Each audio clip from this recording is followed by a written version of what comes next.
when you were talking about the handbook, I thought it was gonna be like a little, Oh. and then they handed it to me, I was like, oh. This is I the wasn't old- expecting this giant, This is the old pocketbook like version. yeah. I haven't had a chance to look at it yet. Okay. Okay, welcome to the City of Laconia Conservation Commission meeting for Wednesday, November 5th, 2025. I'm Dean Anson. Barrington. Lisa Moore. Jen Greitzer? Gray Draper. Okay, we have a quorum, so we're going to start out by saluting the flag. I pledge allegiance to the flag of the United States of America and to the republic for which it stands, one nation, under God, indivisible, with liberty and justice for all. Okay. So our recording secretary is Mr. Gray Draper. He's also the staff in attendance. This man is wearing so many hats. Okay, so did anybody get a chance to review the minutes from October 15th?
Anybody have any comments?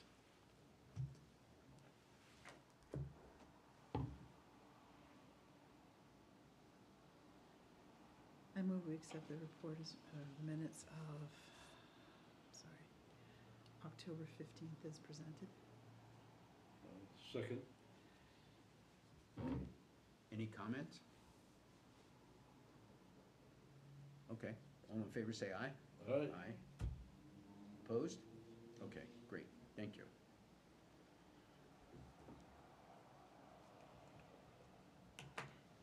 Any DES applications, Gray?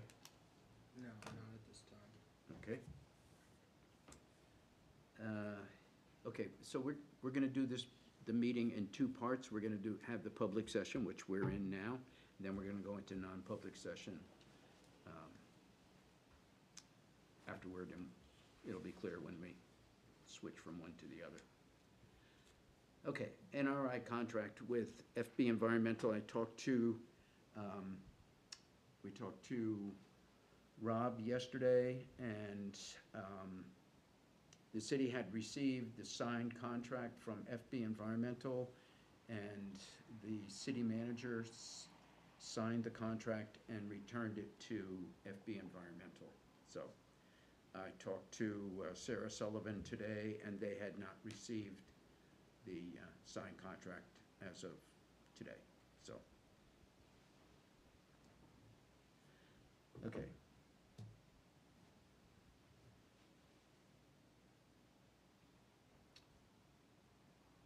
Okay, Jen, you want to talk about the Conservation Commission meeting on Saturday?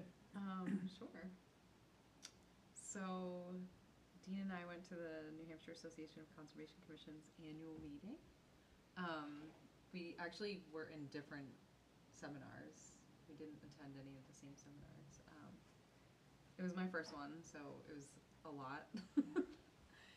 I felt like my brain was like overflowing with information at the end of the day, in a good way, but it was definitely like a lot of information. The keynote speaker was awesome. He was really good. I bought his book while I was there. And met a lot of people. I did, the seminars that I did, one was the fundamentals. So that one was interesting. It talked a lot about sort of like the, I guess not so much do's and don'ts, but sort of what can be done, what can't be done, sort of things. Like the RSAs and things like that. I went to a really interesting seminar on beaver building. And it was like basically using beaver architecture and beaver sort of behaviors to inform landscape architecture. And the person that gave the speaker, she's from the Beaver Institute, was like very brilliant, and the work they're doing at Harvard with like bots and robotics. A lot of it has to do with robotics, and they're trying to like sort of make artificial beavers, I guess, and see like basically how they, you know, how they build, why they build the way they do, but really like bottom line was like to inform landscape architecture and basically make it so that we can work with the environment rather than against the environment, which I thought was really interesting. And just really interesting information about beavers, like that I had no idea about, was really cool. And then the field trip, the field trip one I did. I can't remember exactly what it was called, but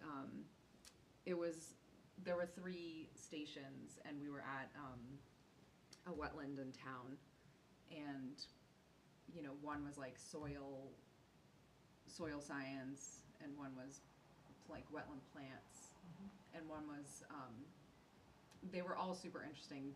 One of them was about like the kind of fundamental aspects of wetlands, and the person was does a lot of the DES permitting, the wetlands permitting. So just talking about, you know, when and why certain permits would be accepted and not accepted, things like that.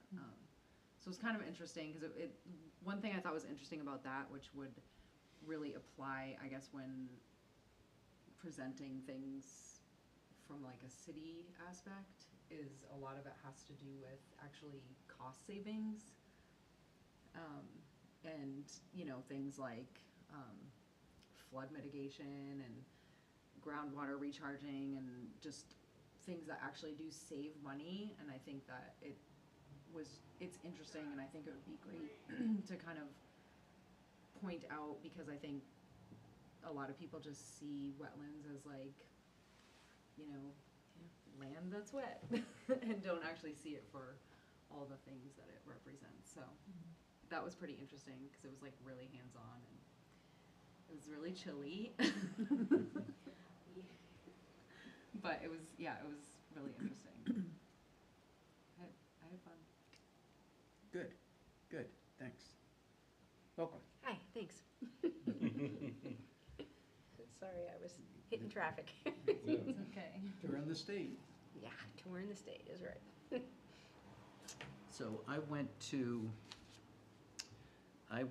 the State Wildlife Action Plan, which is being updated now. It's updated every 10 years, and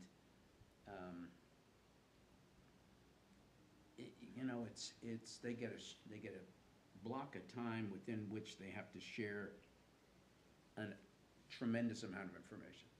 But the state's working on it, and I mean, I think it's, in terms of doing our NRI, it's, you know, it's going to be timely, will be able to use it. So I thought it was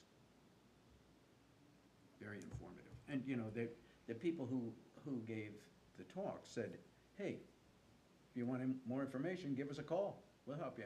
So that was a lady from Fish and Game who did that talk. Then I went to how to use your NRI, which was Timely. and it was very interesting, but it, you know, there's just so much information. It was good, and I went on the website, the NHACC website, to see if the presentations are on there yet, and they're not there yet, but I think all the presentations will be on the site, so we'll be able to go and take a look at them. So, and before you got here, I talked to Sarah Sullivan today and told her that the city had signed a contract and sent it back to her, and she hadn't gotten it yet, so, but she's aware that it's coming, so that's good. Good. It's good. So, and we looked at the minutes and approved the minutes, so. Thank you. Okay, so, and I went to, I had to make a choice of which one of these field trips. And this is the first year that they've done field trips off-site, so they weren't, you know, they were in different locations. And I was gonna go to the one on fungi, but I decided not to do that. And then I was gonna go to the one on invasives, and I didn't gonna do that either. Instead, I went to biodiversity, and the man who was teaching that was essentially teaching how to use iNaturalist and the value of it, and how it's a very powerful tool, and that we could do bio blitzes, and we can do, so so when we do our NRI, we can go out in the field and we can use it. It's free, and, you know, it's just an app you put on your phone, and you take pictures, and you send the pictures in if you don't know what it is, and they identify it, tell you, and then they show where you saw it. So, like, we were in Pembroke, and it's all the ones I did on Saturday are from Pembroke. The ones I do around here are from Laconia. So, I thought the conference was really good, really good, so. Okay, so did you submit your application fee, okay, so if you submit it to Gray, then you'll get reimbursed. Okay. Just email you? So, you just have to, you get like a confirmation when you first registered for it, and that confirmation is what you need to send to us. And then I can give it to Savannah, she puts up a voucher with finance, and then they can reimburse you. Okay. Yeah. Yeah. It takes a couple weeks probably, but it works. Okay. Yeah. Be surprised. So, Just in when you- time, just in time for Christmas. So when you, if you, like I gave Savannah a paper copy yesterday. If you give, well, no matter how you do it, say that you're on the Conservation Commission. Because the last time I submitted something, it was like, you want your name, rank, serial number, date of birth, Yeah. mother's maiden name, Yeah, because finance has to make sure. father's maiden name. So you just have to tell them you're on the Conservation Commission, and then you'll get reimbursed. Okay.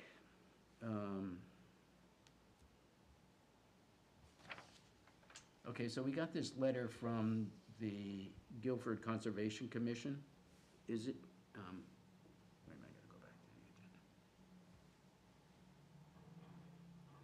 agenda. It's regarding, there is a gas station, a closed gas station on Lake Shore Road in Guilford. And the state has been taking samples. I guess they have groundwater monitoring wells that are in, and because they had leaky tanks, and they've been taking samples, and they've found some of the constituents of gasoline in the groundwater, and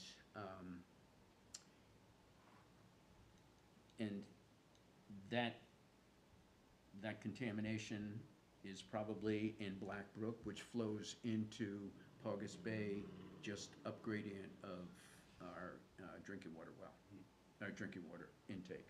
So the Guilford Conservation Commission just wanted to let us know. Rob said he got the notification, he sent it to the water department so that they're aware of it, so that. How long was that gas station there? Maybe 1970, maybe? Okay, I'm so just it was guessing. there. I feel like Part- it wasn't there, or it wasn't a gas station There was a all the time. construction there was a construction company adjacent, the Paradise Construction Company was adjacent to that. The, That sounds like a well, bad novel. that was their last name, that was the last Yeah, name. yeah, yeah. And so I mean, this is a long, well, that's what I want to say. Guilford Conservation Commission has been dealing with this site for quite a while. In terms of, you know, they removed soil, they did all kinds of, yeah, so you know the story. Well, didn't they close because they were supposed to switch over to like the newer like The double, containers or something? the double and- walled. Yeah, and they didn't or couldn't or something like that. And Like I it mean, was a while, too like late a long already. time ago when they Right. did eventually close. So I mean, who knows how long It had been there a long time, okay. things were For some reason going I into the soil. didn't, I wasn't sure how long they had been there. They had, well, I will share with you that we had gotten some sort of notification before selling Before what? my mom's property, so. Which was right adjacent to there. Where the storage units are now is my childhood home, so. Oh, okay. Yay! You can live in the attic. So that's been going on a long time. Yeah, okay. And I mean, I'm not sure there's anything even flowing there right now because of how dry things were this summer. There may not be the brook a is, brook there. Hmm. This year, Yeah. anyway, which is good news. which would be a good time to clean. And so this is the kind of remediation work that I used to do, and it can be done in situ, so you don't have to dig it out. You can just, what you essentially do is suck the air out of the ground and filter it through carbon filters, and you can deal with the groundwater too. So I think that the state and Guilford have been trying to get the owner to take care of the problem, but Do we test by Black Brook anymore? Water test? yes, we test at the Union Avenue Bridge. So you did that this summer? Mm-hmm. I was by But- there the other day and it was like, there's What water? like, Yeah, there's there's, no water. and there was like a path in the back and I'm like, ooh, was that like an elephant that went back there? I mean, I'm in the wrong country, but you know what I mean. Yeah, it was like. It could be, it could be. But, so did you see any, and I know you don't test for, but a few things, but There was no sheen on the water, which would be from the petroleum. Right. So there's no sheen on the water, so But you're right, we don't test, and I think the last 2 times, Gray, was it dry the last 2 times you went there? It was, yeah. Which is crazy to think about. Well, because from my knowledge, it's fed by several tributaries Right, out, but like behind Blaisdell Avenue. right. There's several tributaries there. My family was on an artesian well. And so there was well water there, was coming off the hill. That's very scary to think that that place is dry. I don't think I've ever seen it dry. Well, and it's, one of the reasons it's dry is because the level of the lake is down and the water's not flowing back into that. When it gets really, lake gets high, it flows back into it, into that wetland. Yeah. Plus, the beavers, speaking of beavers, the beavers have built a dam across, the mouth of it where it flows into, the river where it goes out. Right where the brook bridge, by the bridge, or, Mhm. yeah, Yeah, Hmm. that was like, they're smart. so which side of the beaver dam are we gonna sample on? So, We'll- anyway, and speaking of beavers, this is the beaver moon, did you know that? I just saw that earlier today. Yeah, the beaver moon because Thought that was kinda cool. It's This is cloudy, the- I don't know if it's out there. I didn't see it on the way. probably no moon today. So, anyway. It was bright last night. One thing that I noticed when reading through that letter, Dean, is I can't tell if the state is already involved in it because the report was prepared by Aries Engineering and their groundwater team for Realty Corporation, but they don't talk about DES. So when I talked about the letter with Rob, we were talking about DES not being mentioned, and so I'll probably give them a call this week just to make sure it's on their radar.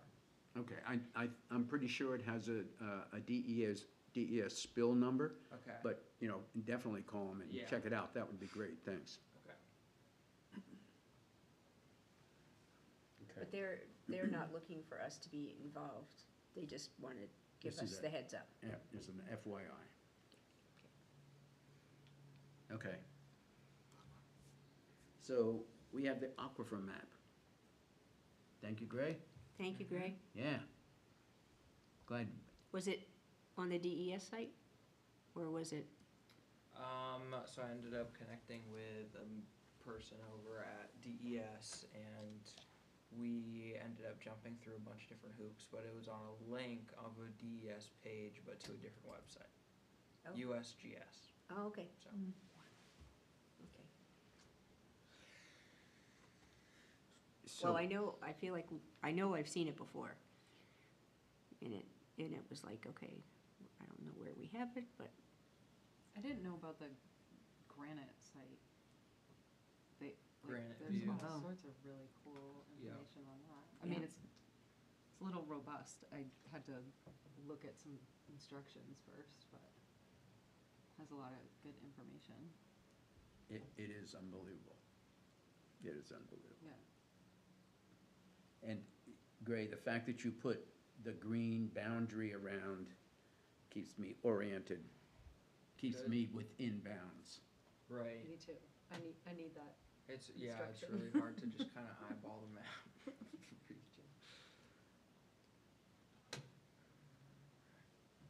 So what this map says to me is when we do a groundwater aquifer section, we need to include information from Belmont, Guilford, and Meredith. And, I don't know, probably, I don't know. Right? I mean, because these aquifers don't know any boundaries, they're not like, right. But, I mean, Belmont already has an overlay district, right. so we could probably, copy what they have. I think that's right. I think if we did Belmont's overlay district, and it was consistent, and we got Guilford to have a consistent one, and, you know, Meredith probably has, a good one also. So it's interesting to me that some of the aquifer, and it's hard without some of the streets on this map, but it almost looks like some of it might be underneath the sand, what are they, the sand Yeah, dunes or absolutely. whatever, Yeah, at the south end, right, you know, where this, yeah, that's Gilbert Sand. Block. right, but even down further, like at the top of, at the end of Lafayette, you know, the kids used to go and ride Yeah, like those their bikes and stuff there, they're, sand dunes. yeah. So like there are sand pits there on the Laconia side of the bypass, but it looks like this aquifer, Where are you talking about? so that's the bypass, I Right, guess. okay, And on this side, so like right in here, not far from where the vernal pool is, mm-hmm, there's sand pits there, and it's interesting that these aquifers would be under the sand pits. Maybe at one point it was an ocean. you know what, it's the terminal moraine, so it's where the glaciers pushed it, Mm. and the lightest material got pushed the furthest. Mm. So that's where the sand is. Okay. And of course, it rains on sand, it goes right straight through. Yeah. Right.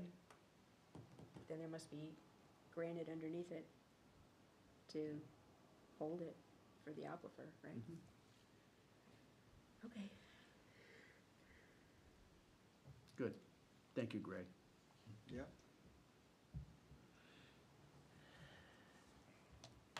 Okay, so okay, so let's keep going here. Okay, so the drinking water buoy. So, this is the email that I got from Laura Deemer from FB Environmental. And so there is a Zoom meeting, I think it's the 14th of November. It's just kind of a update on what's going on. So we should get some more information after that. I'll ask Laura for an update. Maybe what I should do first is talk to Ben and see if Ben he must have an update that he gives to his board of directors.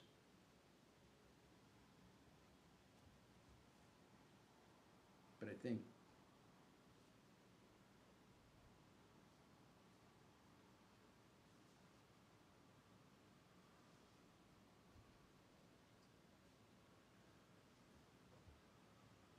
any other comments on this?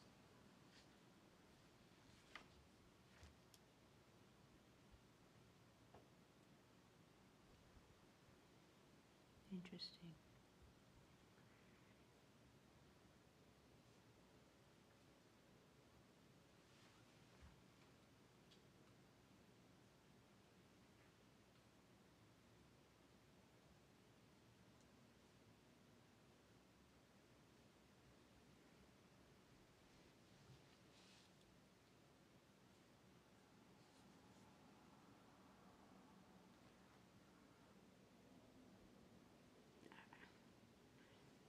I think it's incredibly good that we have that buoy. It's kind of a, why didn't we do that before, kind of thing, but, it's okay, we got it now. I think it would be really interesting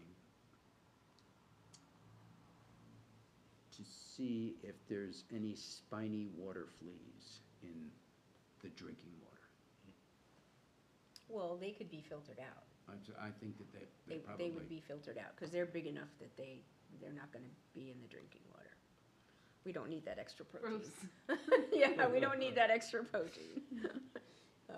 Yeah, no, that would all be filtered out, which is a good thing. Because I have heard that Winnipesaukee, that their accounts of the spiny water flea are going up. That they're seeing more and more of them, so.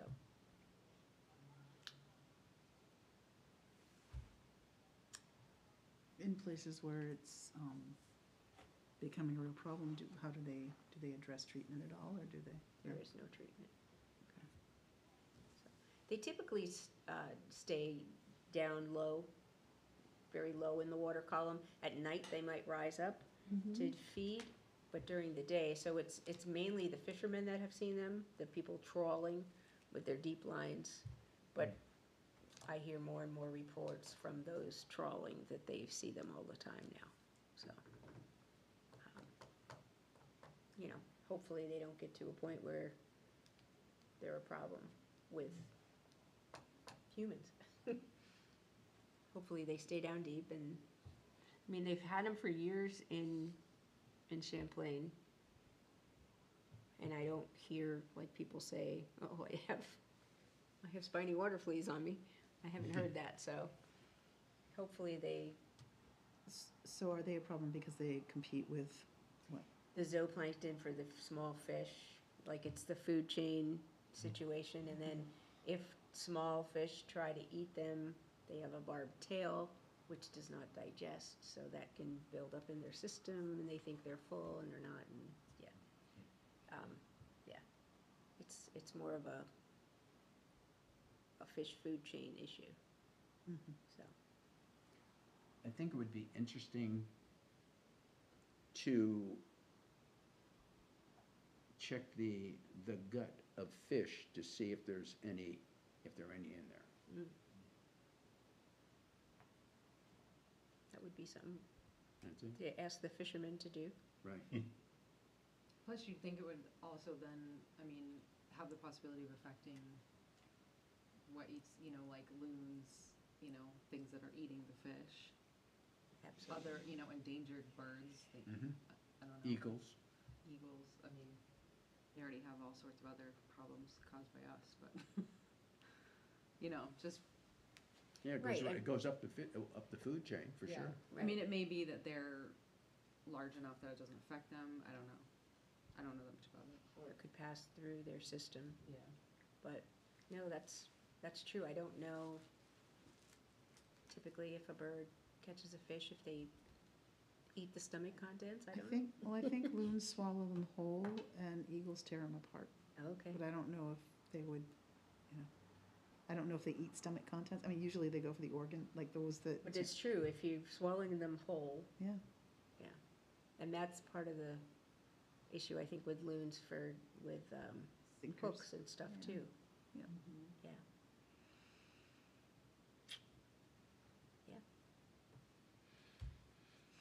Okay. Another study for this summer. That's right. There's always something. Never a dull moment. Okay, so the good news is I didn't put down all of my notes, because I went to,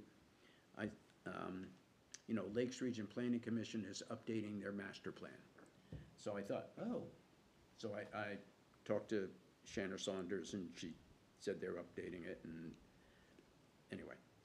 So I went to the Lakes Region Planning Commission master plan for the natural resources chapter. And I thought, just take a couple of minutes to read it, and it was like 2 hours later, I am so far down the rabbit hole, I don't know if I can ever get out.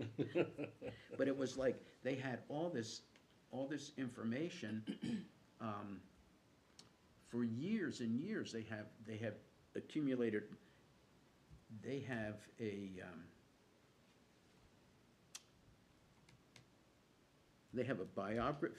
bibliography of the sources. It was unbelievable. So, they had, just like you said, you know, it's like going to Granite.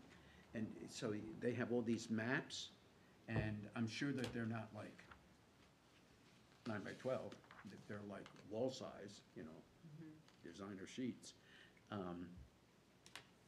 But there is a tremendous amount of information. And so I guess after I was reading this, I'm like, okay, so now, you know, when it comes to doing our NRI, there's a lot of information. And if the primary way that FB Environmental is going to do the NRI is on co-occurrence, we have all this other information to, that's essentially free that we could put in to make it more, more complete NRI. And it's, you know, it won't cost us anything in terms of getting the information, it's there.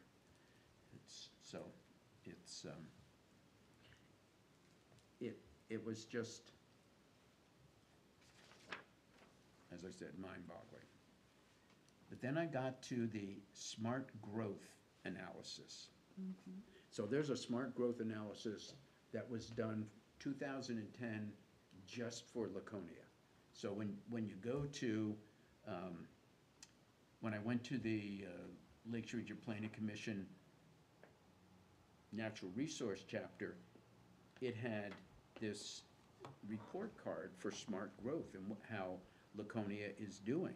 And it has a list of issues, and then it would rate them, whether we were doing a 1 or a 4 on it, you know, 4 being better than 1. And so it was a good report card, and I think it's something that we can use not just in the NRI, and maybe not in the NRI, but use it in the natural resource chapter of the master plan. From 2010? It's from 2010. So we can look, we can ask planning department to review it and see if how they feel about their performance relative to, you know, what's happened over the last 15 years. So I was just, It's a place to start, which is, yeah, it's like there's so much information, and it's free, so that's the best. right. And it talked about, Well, it would be interesting to find out if, when the city is doing their master plan, if they use the same criteria, say, that this report used. You know, this looks like 181 pages, right? It is. Right. So, you know, it's kind of like something they should be looking at, I think. well, and I think, you know, I think that, you know, I just So, do. Sorry. go ahead. Well, I just wonder if smart growth is still the standard they're using. I mean, because I remember when Jan Hooper first brought smart growth programming years ago, and I don't know if it's something now that's kind of gone out of, has it gone out of favor calling it smart growth, or what has it morphed into? Right. I don't know, so, because I haven't kept up with it, but. We talked to, Deb and I met with Rob yesterday. Was it yesterday? Mhm. Yesterday. Yeah. It seems like it was last month. And I thought he said that they still use smart growth. Is that right? They may, I just didn't know. Not sure. Okay, I think they still do. Okay. So we can, you know, I mean, we could, so that has these principles, like maintain traditional compact settlement patterns, and I think at least I think we've seen some of those developments that are coming in be in a more of a, like the one over on Pickerel Pond Road, isn't that going to be a tightly grouped houses? They're going to be pretty tightly grouped, right? Yeah, it's a cluster development. Yeah. And So- are they still using the word cluster development? Because I heard somebody go, oh, we don't call them that anymore. I'm just saying, that doesn't mean that they don't. It just, that's one person. So that's why I was asking the question. Yeah, that's what they're saying it is, because there's certain rules that Okay. apply to cluster developments that don't apply to other types of developments, so Okay. in this case, yeah, they're actually calling it. They're cluster calling it, good, development. okay. Yeah. So, I mean,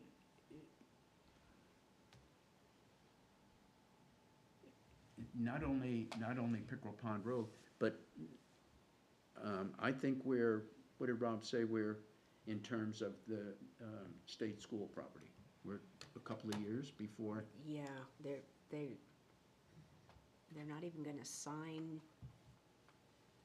the contract until next year, like a year from now.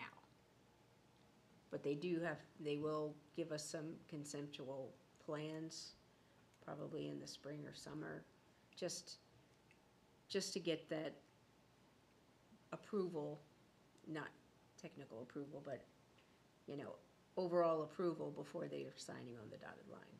But yeah, I mean, it's a long ways away, Mhm. so. I mean, one of the things that Rob was talking about was the number of intersections in the city that are going to be impacted by that development. And so the city has a consulting transportation group that are looking at these intersections, identifying the intersections, and identifying what needs to be done. And then the city is going to go and tell the developer they need to do those upgrades. So, And that's done already, right? Right, Gray? Didn't that just finish? Traffic study. Yeah, And the different assessments they do, Yeah. like wildlife, inventory studies and stuff like that as well. yeah, when you think of adding 2,000 homes, it's gonna impact every road in the city. I mean, people will be cutting through here to try and miss the traffic and cutting through, you can see it happening. But, yeah, he talked about revamping lights, even without the new project. He said they think they're gonna change the way the pedestrian crossings are, so that instead of having,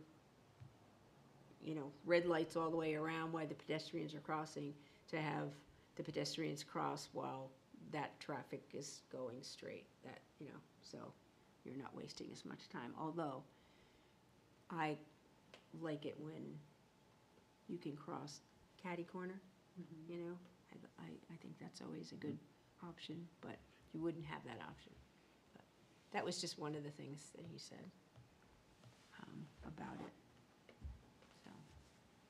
so I think this report I think it's valuable in that we're not starting with a blank piece of paper, and we have specific topics, principles to measure against. So anyway. Have you used this before? This report? I can't remember, Okay, sorry. I mean, it's been around a while. Mm-hmm. I'm sure I've looked at it, but I don't remember if we've utilized it anyway. But they're updating theirs now, is that correct? Yes. Does that mean they're They gonna- just started. Does that mean they'll update all of these separate towns again, and, I don't know the answer to that question, okay, but if you go to page 41, is that right? 41, that's where the report card is. That's where it starts. my iPad's not happy to go anywhere. Hmm? This iPad is not happy to go anywhere. I have to go slow.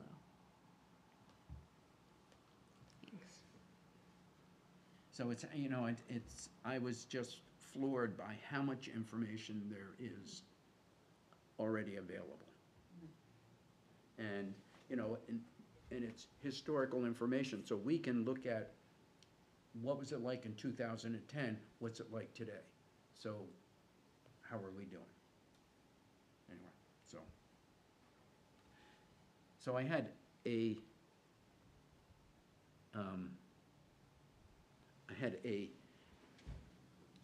question that was raised by Sarah Sullivan from FB Environmental. She said, how are you going to handle the NRI in terms of, is the entire commission going to be involved in it, or is there going to be a subcommittee?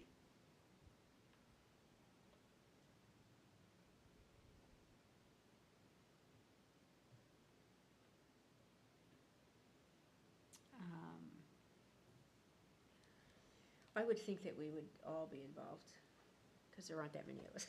I was thinking that I want to volunteer that. I mean, yeah, I think depending on what they want help with, or what we can do for them, I think it has to be a, you know, Group effort. yeah, project by project basis kind of thing. Right? So what do you think, Jen?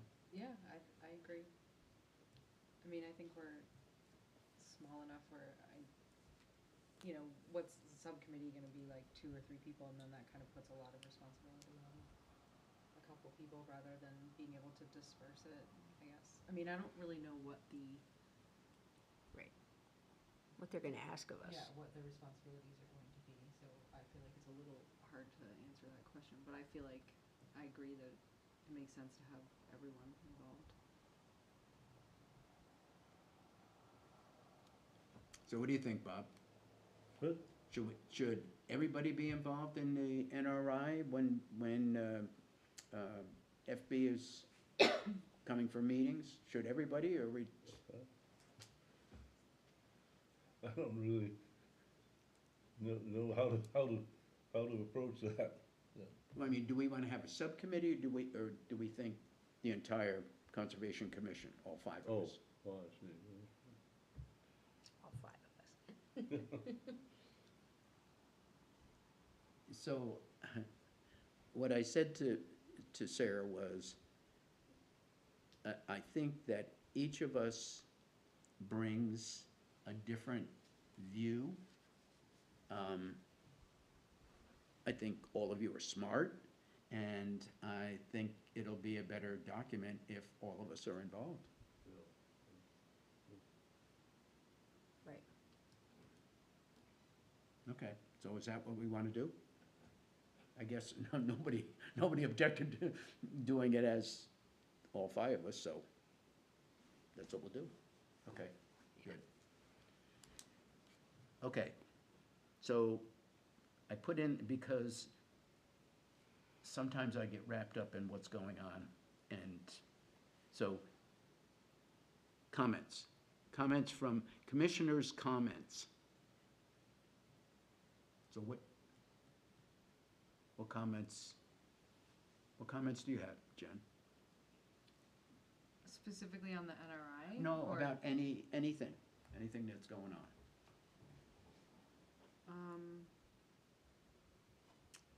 I don't know, I mean, I guess I keep going back to something that we had talked about when we were, well, actually it came up last Saturday too, about the need to educate people on sort of what we do, why we do it. So I think more than just a project list, and I think, like, obviously we've had some changes in the city council very recently, so, but I think, I don't know, I guess I feel like,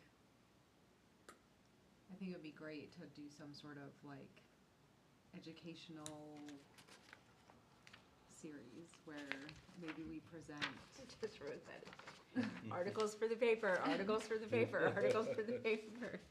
or like, We- you know, so. We talk about it, maybe- but Maybe like presenting, maybe we choose a topic and do like, you know, once a quarter or something like that, where we could, I'm not saying this is something that, I mean, I don't know that I necessarily have the knowledge to approach this, but I do feel like, I think it's important, and I feel like, at the meeting, you know, hearing and speaking with other people from other cities and towns, it seems like they have a lot of, I don't wanna say more involvement, but I think that, you know, they have like, the people are more the people on the city council or, you know, select board, things like that, are more aware of Conservation Commission, you know, projects and, things we're doing, things we wanna do, why we wanna do those things, why it's important for the city and not just for us as a commission, like, Right. so I don't know, I keep going back to that, thinking it would just be nice to do something like that. One of the things that you could do, and I mean, and Barbara could help you with this too, Barbara Richter. If you look at not only this annual meetings list of offerings, but also past list of offerings, will give you topics, suggested topics, and also maybe who in that town, like Randolph, you know, I think had a couple of really active people when I was very aware of it. Wilmot right now has some active people. And you're correct, I think, the makeup of the conservation commissions that I've met, they have marketing people, they have, you know, they've got people from all walks of life, not just conservation-minded, and that really helps in their outreach. So I think, you know, that's something that we don't, or haven't taken advantage of. If it's available, I don't know. You know, I think a lot of people feel like, oh, I don't have a background in wildlife or whatever. They don't realize that sitting on this commission, you don't necessarily have to. It has frustrated a few people. I'm thinking of Ruth O'Hara. I think Ruth felt a little frustrated that she didn't have the background. So in natural resources, I'll just call it generically. But certainly if we have a project, outreach projects in mind, we could recruit people that could use that expertise to help us. So I'm just saying that might be a place to start, is looking to see what past programs have been offered for topics of interest. Yeah, I think that would be great, it'd be interesting. And I mean, you know, I don't wanna speak for other people, I don't know how interested people are, but I do think it's good information. Like that field trip I was on when they were talking about like the fundamentals, it wasn't called that, I don't know why I can't think of what it was called. It's called Intro to Wetlands ID. But one of the specific, let me see, I think I have it right here. Wetland functions and values.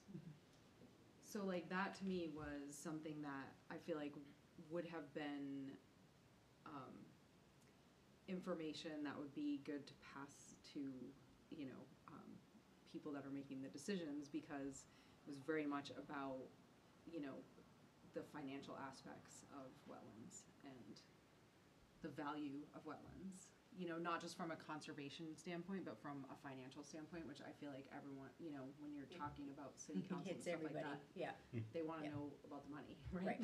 right. So, I don't know, I feel like I feel- something like that, you know, just to, I think, you know, what we could do is, I mean, the city council or some of the councilors have asked that we give them some kind of quarterly thing about what projects we're doing or what we're concerned with.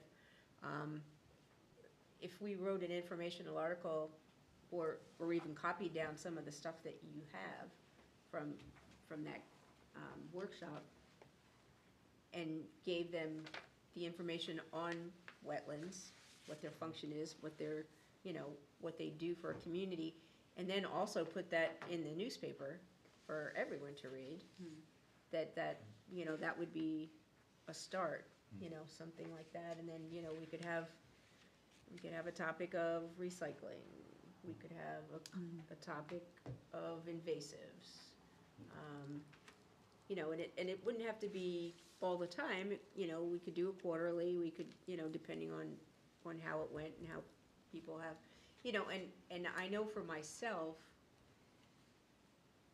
I feel like I know a little bit about a lot of different things, but not, you know, not a good enough amount. But I think within our board, we certainly have enough expertise so that, say, if I wrote an article about invasives, and then let everybody look at it, and then, you know, So you could each add what needed to be in there. I think too, as a starting point, we should look and see what topics were brought up at these listening sessions that the politicians were having. So, and on that note, I know one thing that was definitely brought up was that 10 acres on Old North Main. And we had did you talk about that tonight yet? No. Not tonight. We talked about, were you here when I talked about people complaining at one of those sessions about it? Yes. Okay. But we did kind of discuss that a little bit with Rob, and I think we came to the conclusion that we should, as a commission, vote on how we feel about it, what we feel should be done with that 10 acres, and then give a letter to the city council, just stating our position, whether they, you know, I mean, our position would, for some of us, would be to put it in a land trust or whatever, so that it wasn't gonna be developed, so it could stay as a wildlife corridor. You know, that's a position that we can take if we vote on it, and we can let the city council know that that's how we feel. And, I mean, we're an advisory commission, so if we, you know, let them know that now, before January, that it might make a difference. I know, should I tell them what Rob said about, okay. I don't know what the city has planned for that. I mean, right now, they're gonna just leave it alone, because I think they got so much pushback.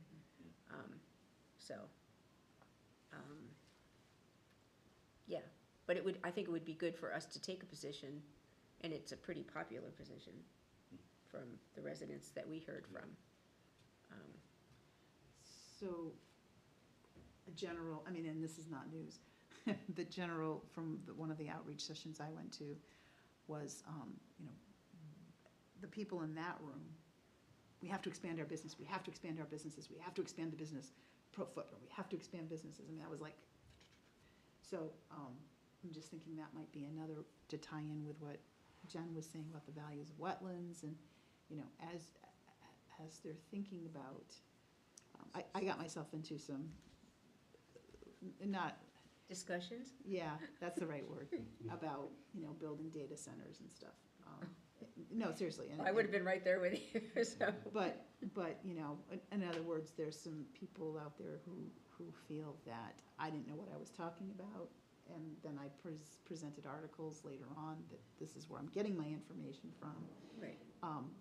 You know, and also to the effect, like, so we apparently don't have closed systems on those in the United States in some areas, but like Finland does, so it's not as impactful. Anyway, that kind of thing. So having those discussions, but having backup of, well, if you want to do it, here's a way that you can do it better, or whatever. I'm just saying that's. Right. So.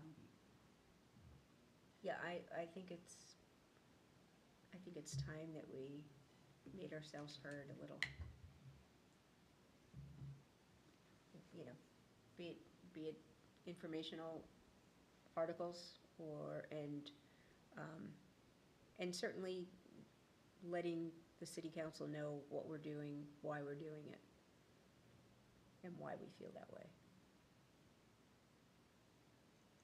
So Bob, you've been on the Housing Authority Board for years, Yes, decades? yeah. Yes, Just decades, right, Decades. yes, over 50 years. right. What have you found to be the most effective way to communicate with the city?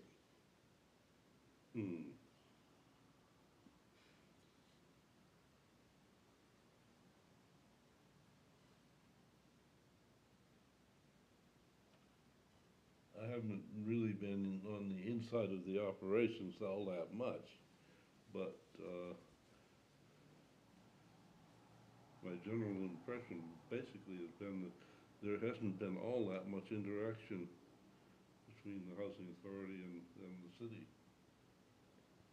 Other than having to follow city, regulations whenever we work on a particular piece of property.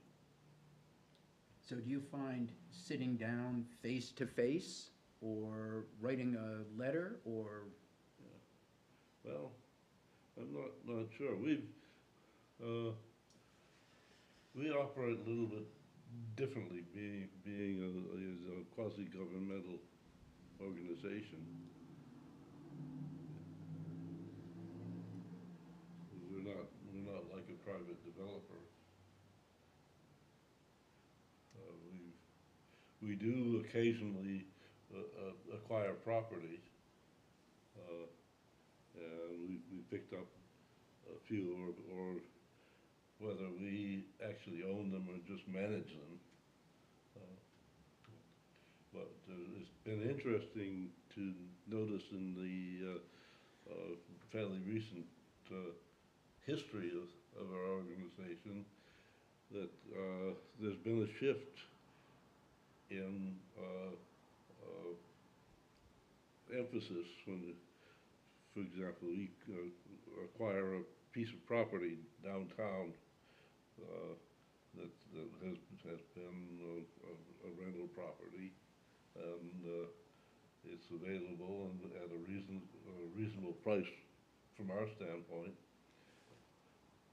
We take ownership to it, and it stays on the tax roll. So we've got a combination of properties that don't pay property taxes and others that do. It's kind of interesting, that was one of the things that was brought up and at the meeting I attended, was the direct question to the candidate about, well, how do you feel about giving money to nonprofits? And nonprofits seem to be under, I don't want to say attack, 'cause that's not the right word, scrutiny.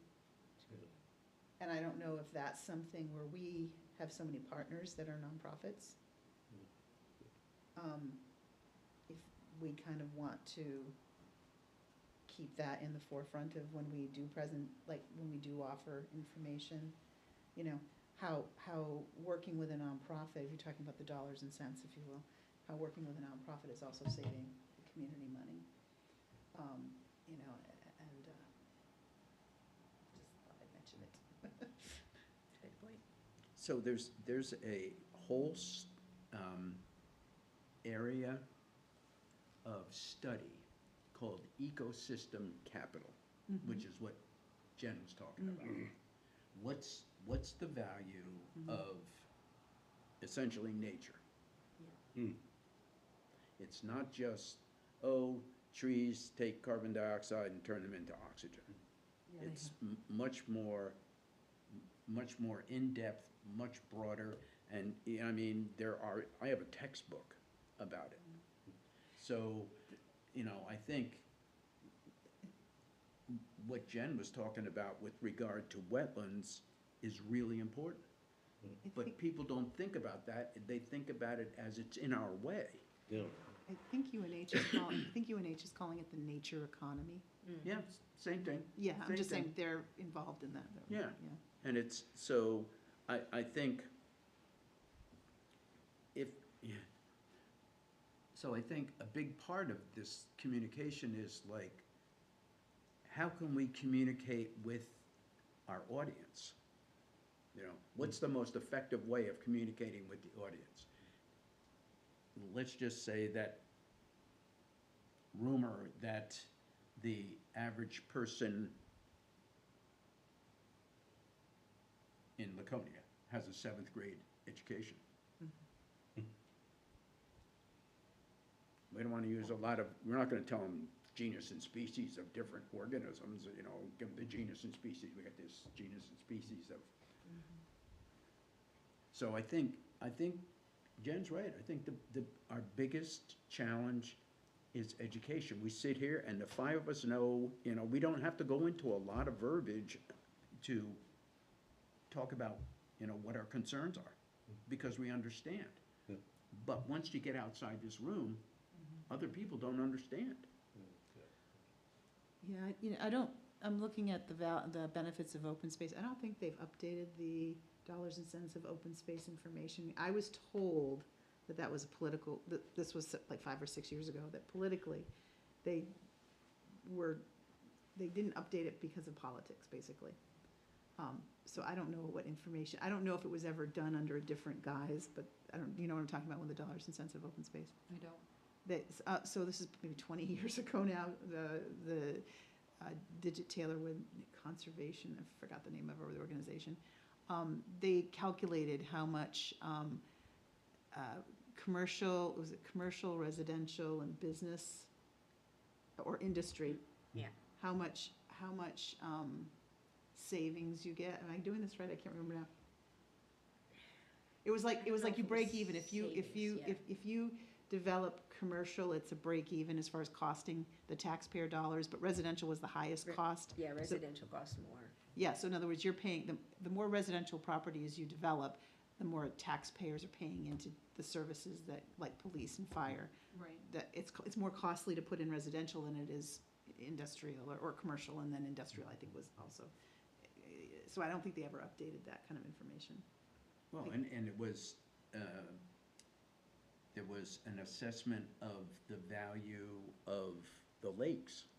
Yes, Just the lakes. yes. You know, What's your that- water worth? I would love to see that updated, Yeah. because that pamphlet was out 20 years ago, Yeah. 15 years ago. Well, that's what I'm saying. There Yeah. seemed to have been a lot of push at that time for that kind of economic understanding. Right. And I want to say that somehow was a little bit updated. Maybe I'm thinking of Pat Tarpey's I think the Lake they Winnipesaukee may Alliance have with updated Dartmouth. their own Yeah. version. Yeah, they worked with Dartmouth students to do this is Lake Winnipesaukee Alliance, to do like an updated version for. So from like a recreational standpoint, or like a natural resource standpoint, or all of it? It was from a value standpoint, the- like dollars and cents of how much is, if you develop this piece of property this way, how much does it cost the community? How much does the community gain from it? And they Okay. That talked kind of about jobs too. Yeah, it was all like intertwined with the economics of everything. Well, okay, so I'm wondering, I don't know, maybe we can reach out to Lake Winnipesaukee Alliance and find out when was the last time they did this kind of like an introduction of their report? I mean, maybe, that's what I'm trying to, my point is, maybe the Conservation Commission wants to sponsor a program where we have a couple of speakers on this stuff. And maybe it doesn't have to be in person, maybe it could be online or something. I don't know. You're not thinking, no? No, I'm looking at Dean. Dean's like, No, oh. no, I think it's a great idea. I'm signed up for, Zoom meetings to talk about the value of salmon in the Pacific Northwest. Yeah, they are. I mean, the studies they've done, it's mind-boggling. They've It's talked about mind-boggling. the They connection. find the chemicals, and they're down to elemental levels. The elements that they take out of salmon are in the water, they're in the sediment, they're in the soil adjacent to the streams, they're in the trees. Mhm. Well, that's what they were saying, what my cursory thing was, when they disrupted the salmon runs, the forest started to decline, and they figured out it was because the bear and stuff weren't putting the carcasses into the woods and that decomposing and feeding the soils. Yeah. Or what they did in Yellowstone by bringing the wolves back. Mhm. You know, that the vegetation was disappearing because they took the wolves away, which were controlling the deer and the moose and the elk, and they were eating all the vegetation along the streams. And so when they brought the moose back, or the wolves back, everything got better. Yeah, I just read a thing about clear cutting too, and, you know, how bad that is, but. Do we want to Okay. put it on, I didn't mean to interrupt you. Go Do ahead. we want to put it on the agenda for the next meeting to talk about maybe doing like an outreach schedule or something? Like, it I think doesn't, it's a good idea. okay. Yeah, that just reminded me, and it's a little bit off subject, but the keynote speaker, kind of like his overarching point was that, like, basically it's always a dichotomy. So like, you know, it's not about, like, loving the forest doesn't mean leaving it alone and never touching it. It may, I mean, it might, but it may mean, you know, culling trees, and it may mean, like, his whole thing was doing things that might feel uncomfortable. Like, you may love wildlife, but that doesn't mean that hunting is, you know, the opposite of that. Right. Like, everything kind of works hand in hand, and that, I don't know, I thought that was really interesting. Well, what I'm wondering is if we want to ask the library if we could do a book series A book series? That would be neat. Oh or, my gosh. or a book club or something with them. I'm all I'm in. over, I'm all over doing Rachel got a whole Carson. library. I got Rachel Carson, I got Jane Goodall, I got Diane Fossey, I got, you know, on and on and on. Which is the one, grass, what was the wheatgrass? Breeding yeah, wheatgrass, yeah, whatever. sweetgrass, breeding Breeding sweetgrass. Breeding sweetgrass, sweetgrass. okay, Yeah. yeah. Yeah, and, I mean, it's like, So they may already have, I don't remember if this is correct or not, but they may have like offerings, like, and if it's Humanities Council, if it's free, because what they would do is they'd want to get the books and have a number of people read the same book, so you could Right. have like a book discussion. Right. So, I mean, if you want, I know we're gonna talk about it next time, but if you want, I'll put it on my list to reach out to Good. the library. good, that'd be Just great. find out what, See if it could be what could it be? A nature series? well, Well, it could be a nature series, or it could be, you know, there's so much stuff going on. There are, so using iNaturalist, they're tracking butterflies. They're putting sensors on monarch butterflies so they can track them.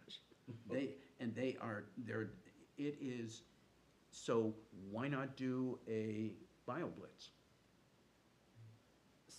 is it Okay, that's still, a whole different, It's, I mean, but They- it's like, how do we get kids engaged? I talked to Ethan after he did his lecture, and I said, I thought maybe my interest in genes had died, but it's clear that you got them. Or I got yours, one of the two. is, But, you know, one of the things in his book, and this is not the exact quote, because I've changed it, it is the risk of doing nothing. I mean, that is such a broad statement, you know, it's like your entire life, the risk of doing nothing. Anyway, so, so is it Hannah Andrazi, is that her first name? Or Hannah, or Andrazi, as I know is her last name, I don't know. at UNH, because last year I went to her talk on doing BioBlitzes. And there's some things that have, like, you need a site that maybe has a lot of variety in it and stuff like, so there's some particulars, but I think she actually gave us a book, because you were in that talk with me. Do you remember? mhm. Yeah, so do you have the manual or book or whatever she talked about? I don't know if I do or not, man, I got so many, Yeah, but I'm just saying, so I think the first stop, if we want to do a BioBlitz, is talking to Haley Andrazi at UNH. oh, yeah. And, you know, and maybe she can help us identify if we've got a good location. So here's what, so Susan O.H. Yeah. was doing her science camp up at Prescott Farm. Mm-hmm. Right. So she said, she gave me some of the students and she took some of the students. So I took them and I said, okay, here's what we're gonna do. Let's go to this square yard of grass and let's see how many different species are in this lawn. And we did them and counted them and all got. And I said, okay, now but let's go into this field that isn't mowed, and let's do the same thing. And it was like 10 species here, 75 here. Yeah. So it was like, oh, wow. Do one of you want to reach out to Haley, or do you want to wait until the next meeting? Let's have a discussion at the next meeting about it. Let's get a list of ideas, Okay, and then we'll divvy them up and we'll get started. okay, Um, sorry. Okay. Anything else? What else are we thinking? What are you thinking, Deb? Yeah, I mean, as far as getting people involved, there's nothing better than a cleanup day, a garbage pickup. I've seen people online say, oh, I'd love to be part of a cleanup day. And that way you're drawing a lot of different people, and then they say, oh, it's the Conservation Commission, so what else are you doing, or? We could submit to the United Way, the Day of Caring. Yeah, but that's not until next. I don't think they have just one. We They can might ask have them. two. Well, Yeah. what's the name of the organization in the state where you can submit these kinds of projects? Volunteer New Hampshire? No? There's Nature Group. Oh, it's Nature Groupie, that's it, yeah. Yeah. Because then you get people from, But I'm talking about people that aren't looking at Nature Groupie to volunteer. I'm thinking of Laconia residents that, want to take, an hour or two to pick up along the river, or, just to feel like they're doing something in their community. Because I know people are looking for things to do. Well, or they say they're looking for things to do. Or at least that's like kind of a low commitment, like it's. Right. It's, however many hours on. And we've done it Right. before, it's been a while, but, DPW gave us garbage trucks or, pickup trucks, and we would just fill them up and then they would take the stuff. So the city, I think, gave us garbage bags too, right? you know what? We were just talking about how water level is down. This is exactly the right time I to be know, it's a cleaning little- rivers. A little late to try and shoehorn it in maybe, but Right. because We'll walk out on the We'll- ice, it's not a we'll big pick- deal. we'll pick a From date New and it'll be snowing or something, but, Yeah, but it's definitely yeah, I mean, if we don't have any snow for a while, it's something that could be done. remember when we did the cleanup of Black Brook and we had those middle school kids? Okay, Oh that my was a God. little, I'm not talking that, I'm not talking Oh my diving God. in the water Oh and my pulling God. out stuff. That was mind-boggling. That Black Brook goes under CVS. And these kids are in the pipe walking under CVS. Oh, gee. It was, yeah, Anyway, so we had them picking up cigarette butts and garbage along the road, and the kids were like, I'm never gonna throw any trash out. Good. yeah, I mean, it's kind of amazing when you get kids to finally do something, because when I worked at the middle school, we always did a rake day, like we would rake up the leaves, because at that time, the middle school was surrounded by those big trees.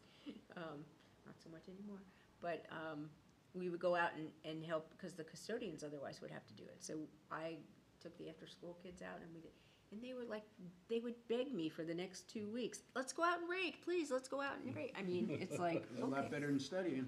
Well, they weren't studying either, but. Well, They enjoyed it, and the custodians always, went out of their way to make a big deal out of it, and it was like, It was a wow, I'm win-win-win. getting some positive feedback here, and it was good.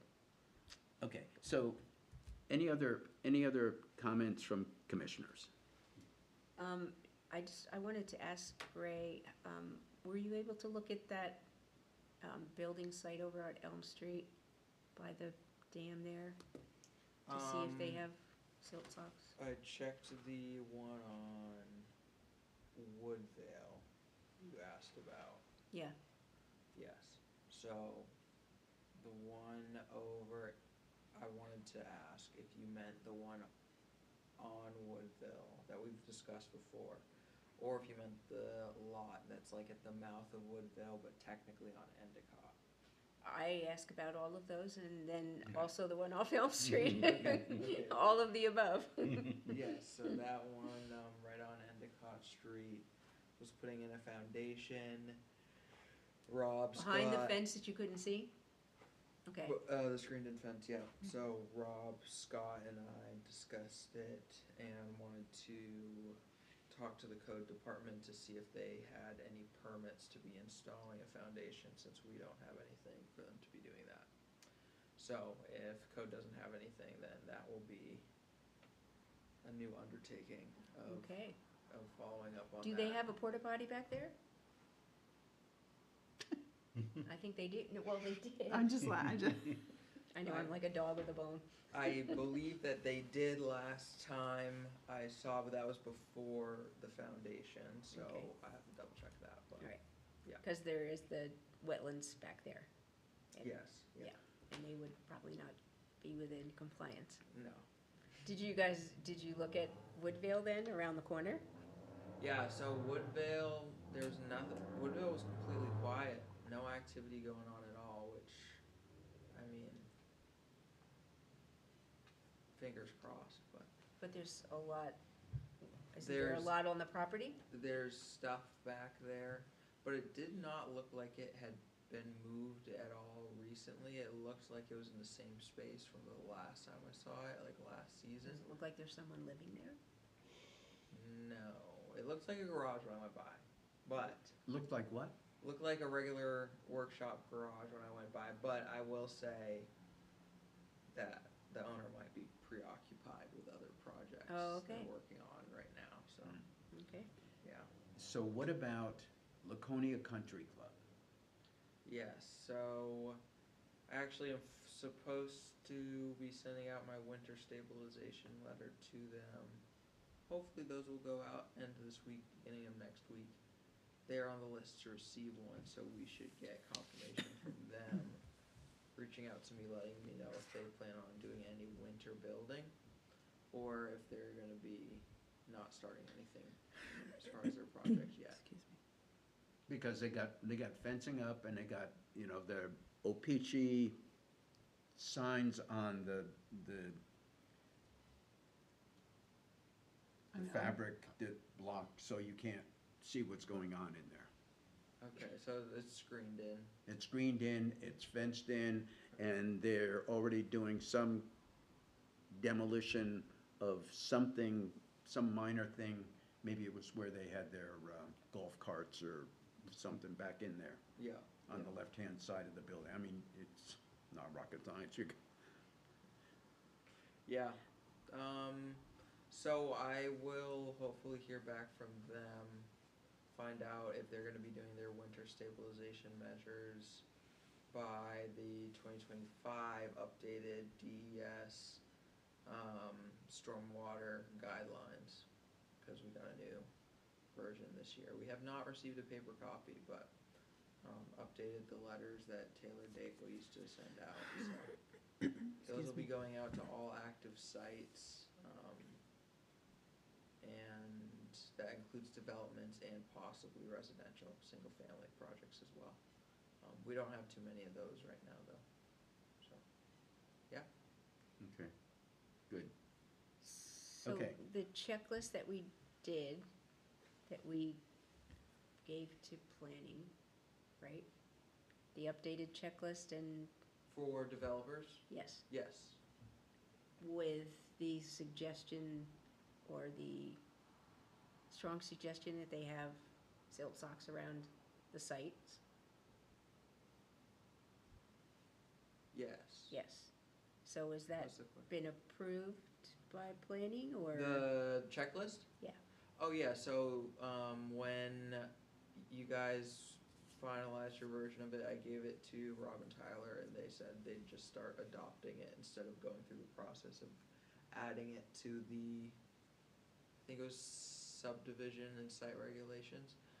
He said just make copies of it and put it out in the office, so we just started utilizing it as soon as you guys put your So- finishing touches. Anybody who comes in for a building permit gets it. Or the wetland CUP. The wetland side, if it comes to the planning side of the desk, and maybe they want to build or do any structural stuff within the buffer of a wetland, they have to take that with their application. Good, good, thank you. So it's only for new builds, it's not for building that's No, going it's, on? so if someone like, let's say, one of those projects that recently came in where they had a condo and they were putting an addition on, and they had a wetland on the property, and the addition was going to be in the wetland buffer, just by making that alteration, they had to come here. Cause they had to go through the wetland CUP, but, I'm not sure, I think I'm- maybe case by case.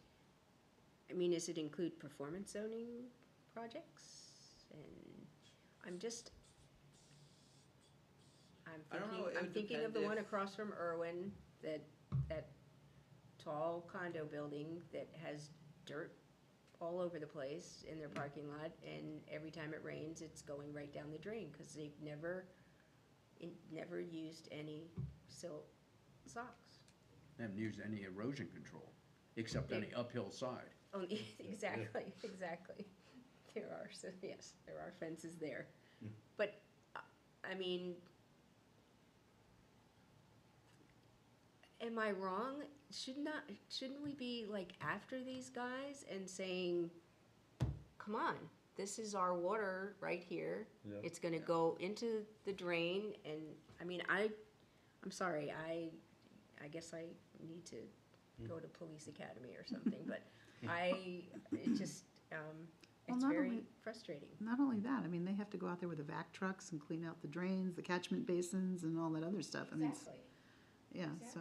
And then who's gonna pay for, for that? So, And I'm not yelling at you, I'm just, no, but Are you I, talking about the Elm Street one? yes, Okay. Or the, all of them. the Union Ave one across from Irwin Marine, That's one I thought she the, meant. the yeah. tall. But I also Yes, yeah. questioned the one Yeah. on Elm Yeah. Street also, because Yeah. that was pretty late. It's a very easy process. Yeah, I and it seems like, I don't know, to me personally, when I think of erosion controls, there are two keywords, which are silt sock, silt fence. If it's one of the two basics of it, I would expect most projects to follow regulations. I also think that a lot of experienced builders and contractors would be familiar with the best practices of using silt sock. Occasionally, we need to remind. It's just, if I were, working for the city and seeing that every day as I go by, it would drive me crazy. I mean, it drives me crazy. I'm not You working don't for the have to city. work for the city. It's just a no-brainer, and it's hard for me not to just stop and say. Well, I think that, like, just to loop back into what we were talking about earlier, I think that also goes back to, like, if you're gonna look at the dollars and cents of the lakes, Right. and if we value that and we understand that there is value with protecting it, then that would be like probably, like, that's an easy one, right? And that would be a huge, I feel like a huge step, but also something very easy that But we it- just tell the you people know, it that are also- doing this that needs to happen. It also speaks to building responsibilities. I mean, if I am going past a building site and if I see, like when they did the Weirs, when they worked on all of those condos up there, they were pretty careful about those silt fences up and it looked like they were being responsible. That project across from Irwin is not responsible at all. The site is a mess. And, it speaks ill of the developer and everybody involved. I'm sorry. So I think along the same line,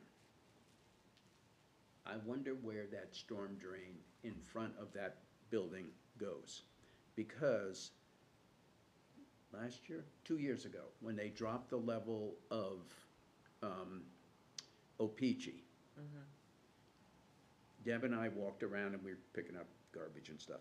But there is a pipe that goes from Union Avenue down across O's, goes across O's, and it goes out and discharges directly into the lake. When the lake level was dropped, there was a pile, 6 feet deep, of sediment that had accumulated at the end of that pipe. And they did. Now, where does that come from?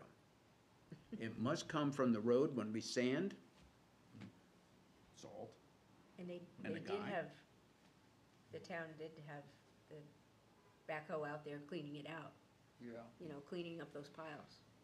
I have that information on my map. It is on the ArcGIS maps, which are on my account on my desktop downstairs. But I can tell you tomorrow where that comes out. Okay. Yeah. Okay, so I just have one other thing, and that is Deb and Lisa brought up this issue about, and I'm gonna use the wrong term, but that's okay, Bitcoin. Bitcoin development in the state. And I know that the bill was defeated, but the point is, really came to mind when they were talking about New Jersey, and that the cost of electricity in New Jersey had skyrocketed like 30 or 40% because of that type of an industry. It comes in and uses a lot of electricity, and of course, and now they're taking, anyway. So I think it's something we need to pay attention to. I think we need to watch industry that's coming into the city, and if they have a large electrical demand, then we really need to think about whether we want them as one of our citizens. When you say it was defeated, so the House passed that they could, essentially, I think I'm right, House passed that they could develop them. I'm just paraphrasing real quick. And the Senate, it had to go to the Senate. Do we know what the Senate voted on yet? So it failed in its vote on the 30th. So that would have been the Senate vote then, because the House voted in April. I mean, like, something like that. But I don't think it had passed it. I think it had, I'm never good Okay, with well, all so the it was, terms. it's It was in, I think it was in, committee? or- yeah. Oh, okay. that. Okay, So- so I was just wanting to. But I think it's true. I mean, we mentioned it to Rob a little bit, but then we didn't get into that. But just to look at that bill that said, it gave up the state the option of any kind of regulation Right. for any of the AIs or anything.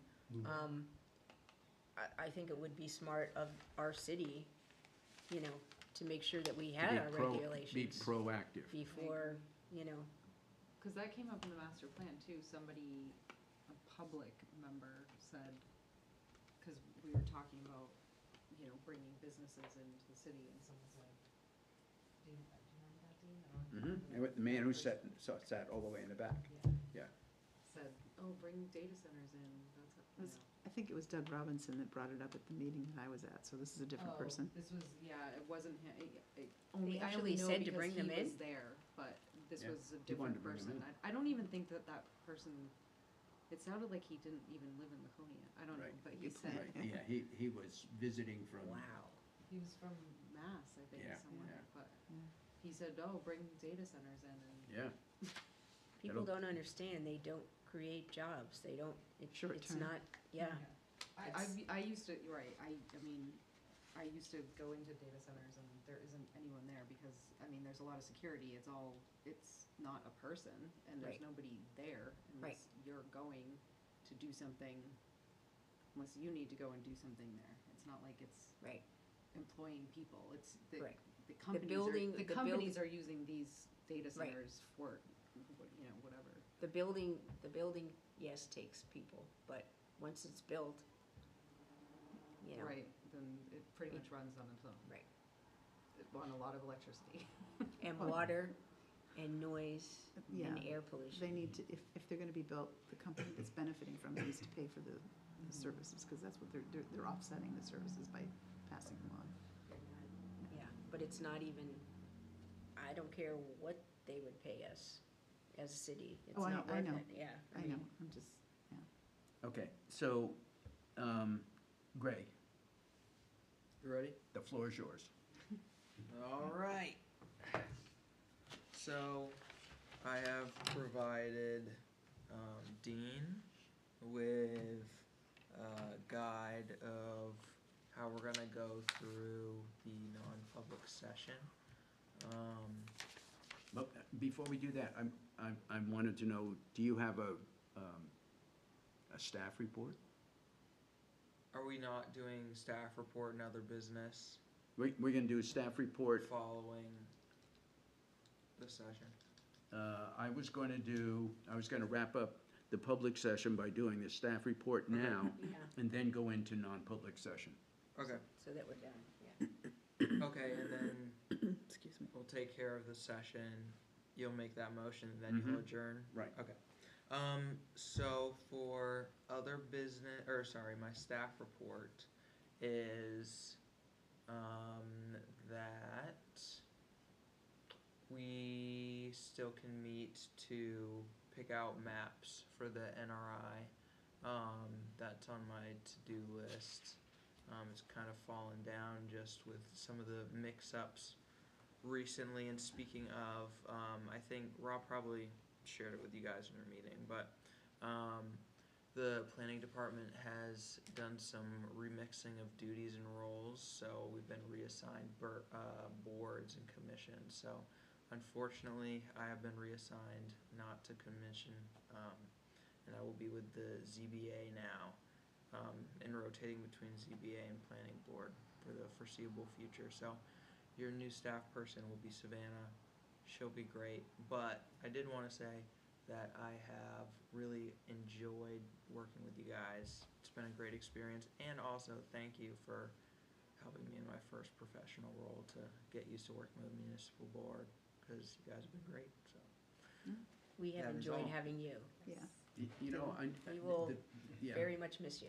That's exactly right. You know, I mean, you add the technical component that we need, that supports us, and, you know, we really appreciate that. Along with You've your been great. attitude. You've been great. You have a great attitude. Yeah. Thank you. And I'm sure I'll of course I'll see you guys around, but also if Savannah needs coverage, then you might see me again, but Oh, good. yeah. Tell her to So take here a it's sick gonna day. be a Come find rotating you. kind of, a rotating kind of thing, so maybe we'll get you back. Yeah, maybe, maybe. We'll see. Can we put in a request? Yeah. Can we put an objection in? Yeah. Take it up with the Yeah. A big kahuna. with Mr. But Gray should take advantage of the other commissions Oh, and yeah, boards. yeah, so- so. it'll be good for your career to Yeah. be more well-rounded, you Yeah. know? So, Yeah. Yep. But never forget where you started. That's Planning it. Commission. So yeah. we know where you live. Yeah, that's true. And where I work. Yeah. And we know you have a dog. Yep. You do. So, Wow. Alright. You ready? oh, okay, so here's what we're gonna do. We're gonna go into non-public session because, we're gonna talk about a topic that under, the RSA allows us to go into non-public session. And, Deb and I met with Gray and Savannah yesterday and told them what we wanted to talk about, and he said, yes, it's an appropriate topic, and so that's what we're gonna do. So I'll make a motion to enter non-public session in accordance with 91-A, Roman numeral 2, Section D. Second. A motion has been made to enter non-public session under RSA 91A 3(2) Section D. This requires a roll call vote. I will now call the roll. Please respond with yes, no, or abstain. Lisa Moran, Yes. Bob Harrington, No? Deborah Williams, Yes? Dean Anson, Yes. Jennifer Kreitzer. Yes. The motion passes with the vote of yes, and we now enter non-public session. So I just have a question. Do you have to agree to go into non-public session also? No, okay. Okay, so Thank you for tuning in.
we have one thing left to do, and that is we have to decide how long we want the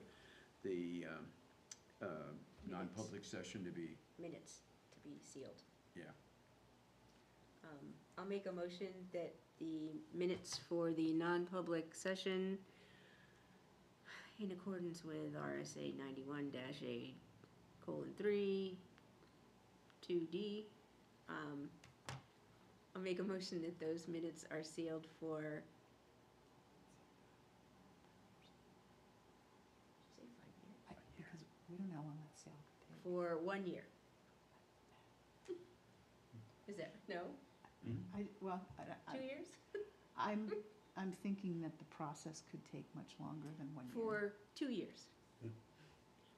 We're gonna be optimistic, and then we can extend it if we need to. That's right. Oh, we can, okay. Yeah, I'd that's what forgotten you said. I'd Yeah. forgotten that, I'm sorry, okay. Oh, that's right, you told me that. Sorry, Greg.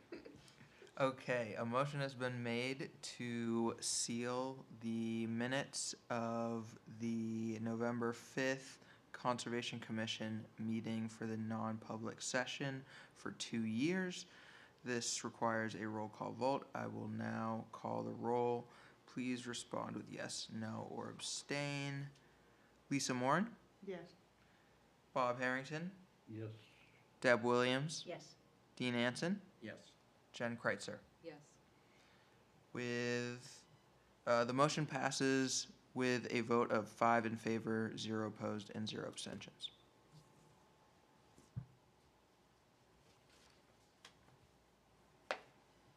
Okay, so now we're in public session again, right? Okay, so I forgot to mention one thing, and that is the next meeting. Let me just see if I can make sure. It says the 19th, doesn't it, in here? Yeah, the 19th. The next meeting on the 19th, we're gonna have a public hearing, and the topic of the public hearing is to use conservation funds to pay for the natural resource chapter of the master plan. Because the money that has already been allocated for the master plan was not adequate enough to pay for that chapter. And I think it is, if we don't do the natural resource section at the same time we're doing economics and all those, and zoning, I think it'll be, we're gonna be too late coming to the party. So I think we need to pay for the natural resource chapter. I don't know how much it's gonna cost. Rob is working with the consultant that's doing the master plan, whose name I can't remember. And he's going to have them put together a cost estimate and then give the cost estimate, get a, the cost estimate will be based on how much FB Environmental says it's going to cost to do it. Because FB Environmental is going to write the natural resource chapter with us.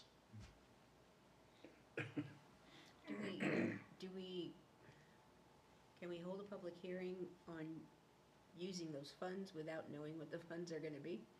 How much it's going to be? Right. Well, I think Rob is the answer, I don't think is, I think the answer is no. Rob is talking We to. will have the answer. Yeah, he'll have Okay. the answer by then. Okay. So as long as that is,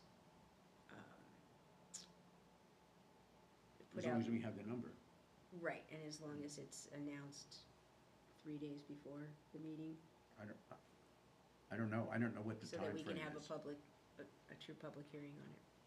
No, they're gonna have to, you're gonna have to do it now. Don't you have to do it 10 business days before? Yes, so that'll go out, I'm sure. I'm pretty sure Savannah will probably send that out this week. Okay. What can we do I don't think there Do is it. 10 business days before, is there? the next Before the meeting? next Concom meeting? But how can we, But if we have to put the notice in the paper, like, right, and if we have to have an amount, which we don't have yet, So, but the notice in the paper that you put out the last time said that it's just the expenditure of conservation funds to pay for the NRI, and this would be expenditure of conservation funds to pay for the natural resource chapter of the master Okay. plan, That, okay, as long as that without a works. specific amount. But when we have the public hearing, we'll disclose We'll know the the number. funds by then, okay. And it's exactly 10 days. I mean, the 19th is 10 business days, if you're counting Veterans Day as a business day. So it is 10, tomorrow to the 19th is 10 business days. if you're- Okay. I'll tell Rob and Savannah tomorrow. Well, so I mean, I don't know if you post it on your website, the city website, that might be equivalent of being posted. No, it has to be in the That's a paper. Notice to Oh. paper, yeah, Oh, so. And I'll talk to them, I'll let you know if they say it'll be Crack the the whip. next meeting, but Crack the whip. I'll try. I'll make a motion, we adjourn. Second? Any conversation? All in favor, say aye. Aye. Aye. Thank you. Sorry, I didn't mean it to be this long. That's okay.